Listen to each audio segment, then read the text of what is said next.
All right, it is about that time. Oh, hang on one sec. Just reading a little note here.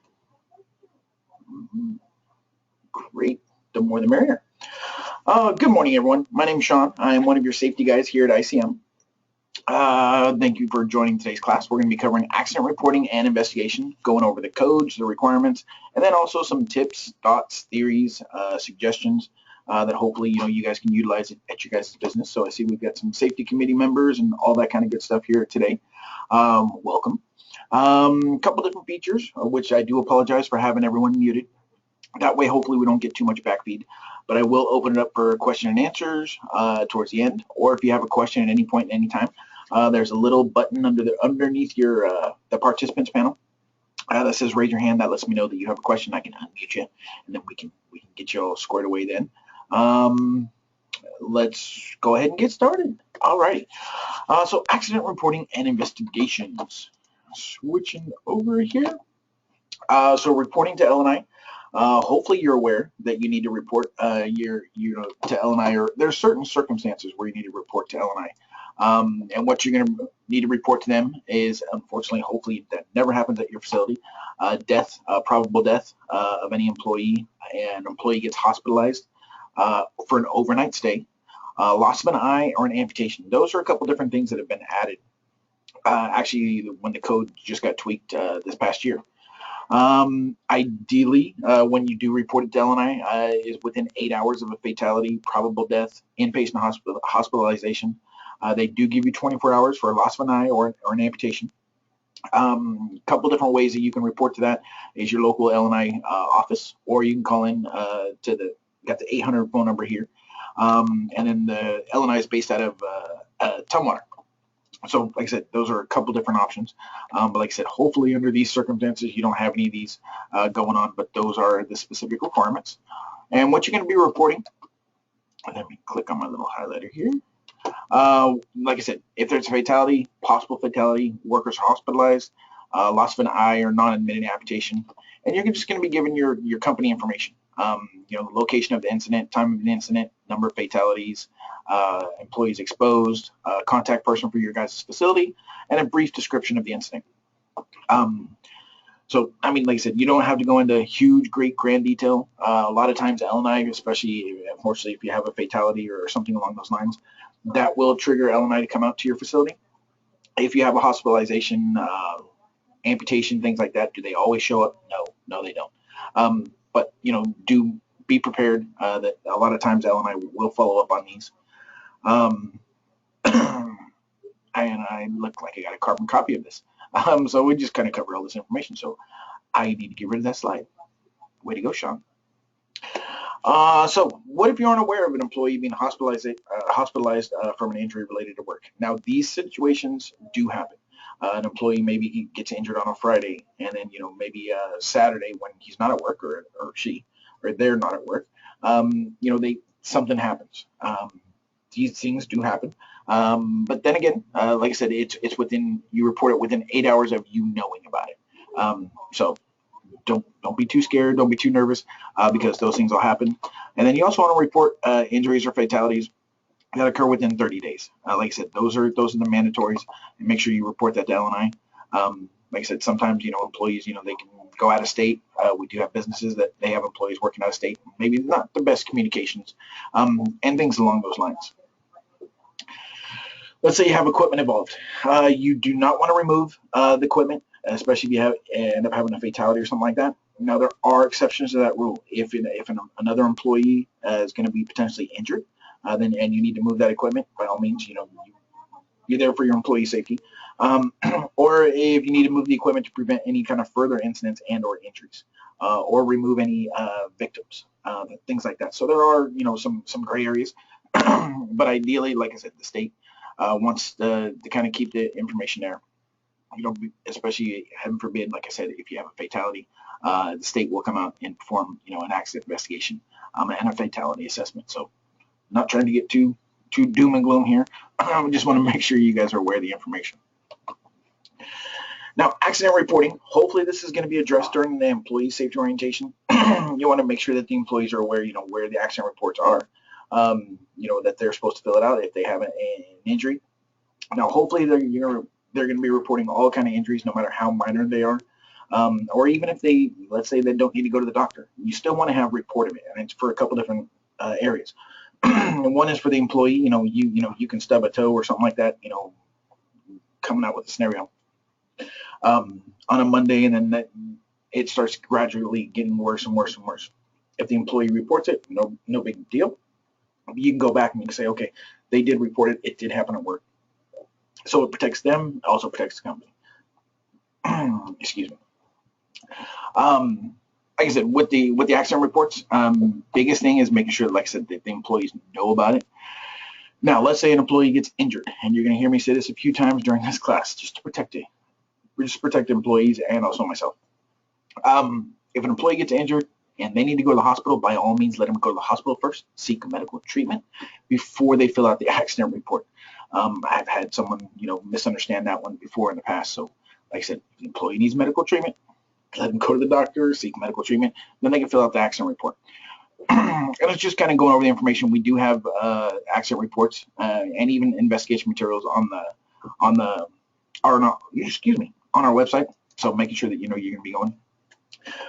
Biggest things you're going to be filling out on this is pretty standard, general. Hopefully the employee can be as detailed as possible. Describe how an injury occurred, report it to the supervisors. Most businesses typically we're going to have that. What area of the body was potentially injured. And all that kind of good stuff. Now, what about reporting near misses? Ideally, in a perfect world, you're going to know about every little thing that happens at your facility. Accident reports, it's kind of like a trend report. It lets you know kind of what's going on at your facility as far as potential hazards. You can see the number of incidents that happen, and hopefully like I said, with everything getting reported, it leads managers, owners, just team employees, or even safety committee members. It lets them see that the hazard's there. You're starting to see a trend. How can we fix it? How can you make your workplace as safe as possible? And that's one of the things you guys can get from near miss accident reports or near miss injuries. Besides just, heaven forbid, the injury that happens at your facility. So making sure that the employees hopefully are giving you as much information to make your workplace as safe as possible in a perfect world. Accident investigations, like I said, the more you're getting, the more information that you're getting on your accident investigations, hopefully you're going to reduce the likelihood of that potential injury from happening again. And I'll get into root cause here in just a second, which is the ideal thing for accident investigations. Remember, I said I'm going to talk about this a few times, so important notice. If the employee needs medical attention, they should get it before being made to complete the accident report. Boom, it's right there on the slide. So hopefully everyone understands that. No gray areas. So accident investigations. This is actually a requirement. An accident investigation is supposed to be done for all, and I'm going to give you air quotes here, all serious injuries. Now, let me let you know on a business that got cited for not performing accident investigations on serious injuries. This is all based upon an inspector's opinion, honestly. So they had one female employee. She went and retrieved something from a dry storage area. She nicked her shoulder. She went to the doctor. Doctor literally put a Band-Aid on it. And then they got cited for not performing an accident investigation because it was that inspector's opinion that was a serious injury. Me personally, okay, I don't think that's a serious injury, but now this is what I'm gonna let you know. Hopefully on your accident investigations, you report it on all of them, or you have it done on all injuries. Because if it's the state, I don't know what their definition of serious is, so it's better to be safe than sorry. And then hopefully on your accident investigations, that's the information you're using to try and reduce the likelihood of that potentially happening at your guys' facility. Biggies on accident investigations is, like I said, time. Time sensitive. Try and get those done, as quickly as possible, especially if you need to get employees kind of statements, which I'll get into that. Because the longer you wait, if you wait a couple days or a week, you name it, your brain can kind of get a little foggy. You forget details. Things like that. So hopefully in your accident investigations, you're going to go over that. You don't want to place any kind of blame when you're performing your accident investigation. It's not just to oh, well, Tommy, he got injured and he wasn't even being safe or anything like that, so I'm going to stick it to him type scenario. You're using that to assess and gain all the information. Like I said, the whole goal is to make your guys' workplace as safe as possible. So like I said, not trying to get to blame on that. Now, if an employee is not following your safety policies and procedures, that's different. Then that'll be addressed, I'm sure, with the manager or owners or things like that. So on your accident investigations, who should be making out the investigation report and written report? This can vary based upon facilities, but a lot of times it's going to be your supervisors, managers, um, safety committee members. I've seen safety committee members, even get together as a team and perform an accident investigation. Kind of just trying to get to all the facts and figures and all that kind of good stuff. When and what should be investigated and reported? Like I said, all serious injuries. But strongly recommend at least, if an employee goes to the doctor, all lost work days and injuries that result in medical treatment, they go to the doctor. Hopefully, like I said, I don't know what the state's definition of serious is. Best bet is to protect yourself there. On an accident investigations, events with potential for serious injury, property damage, or lost production. Ideally, you want to perform the accident investigation quickly. At the scene, the accident or near miss with affected employees present, if possible. In an ideal world, perfect world, we understand business still kind of goes on, but just taking a look at your guys' facility, and seeing what you can do. Like I said, got a couple different scenarios here. The employer needs to make sure that their employees who need medical attention first get medical attention first. Accident investigation will come after that. The things that you're going to be investigating, is gather witness accounts. Ideally make notes to make sure that you're hearing them and actually hearing them. Repeat the facts back to the employees. Make sure that whoever is performing the accident investigation, that they give it right. They get the information right, from the employees. If there's something that you can correct right then and there to reduce the likelihood of a hazard from, coming or repetition or repeating itself, by all means, try and make your workplace as safe as possible. Ask the employee or group input on how to improve area or safety. It's ideal. It's great if you can talk to your team, if you can kind of get their thoughts, theories, suggestions on how to make the workplace safe. Then you're just kind of working as a team. You want to, like I said, biggest goal on accident investigations is prevention. You don't want to prevent that injury from happening, to your buddy, fellow coworker, things along those lines. And you want to make sure you keep your accident investigations, so you have proof. So that way, if the state shows up, oh no, we do it, kind of type scenario. By all means, if there's kind of hazards and stuff like that, repeat, spread the information. Say, okay, hey, we know we had an injury, all that kind of good stuff. But pass along the information. You don't want to keep it too hush hush. Like I said, it's all for the safety of your employees. Now, let's say you need to make any kind of tweaks. Maybe you need to purchase something, a guard, things like that. If it needs to get shot up the chain of command, by all means, do it. Follow through. Follow up on it. Make sure that it's done. Like I said, with your making your workplace as safe as possible. Biggies, like I said, is on your accident investigations. Include the time, date, shift. You want to try and get as specific as you can. Fill out every section as possible. And when we're talking about root cause, that's what we're talking about as far as root causes. You want to understand why that injury happened. What were the events that kind of led to it. Let's say there's a spill on the floor, and an employee had a slip and fall injury, and you're coming back through. Now, when you're trying to get to the root cause, is obvious thing is the employee slipped on the floor because someone left something down or spilled something. Now you can go to, okay, who's the person that spilled it? Are they not following their housekeeping? That could have helped reduce it. Did they not, let the other employees that are working in the area, did they not verbally tell them? So those are different things that, you're going to assess when you're performing your accident investigation and trying to get to the root cause.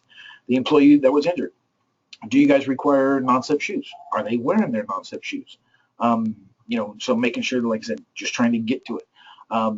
And those are all factors that you want to get to. And like I said, you want to be as specific as you can, because let's say you start seeing a trend or a pattern or something like that on the northeast end of the shop, or in your kitchen, or you name it. Like I said, That way you can tackle and address those hazards. And that's the whole, cause of trying to get to that root cause.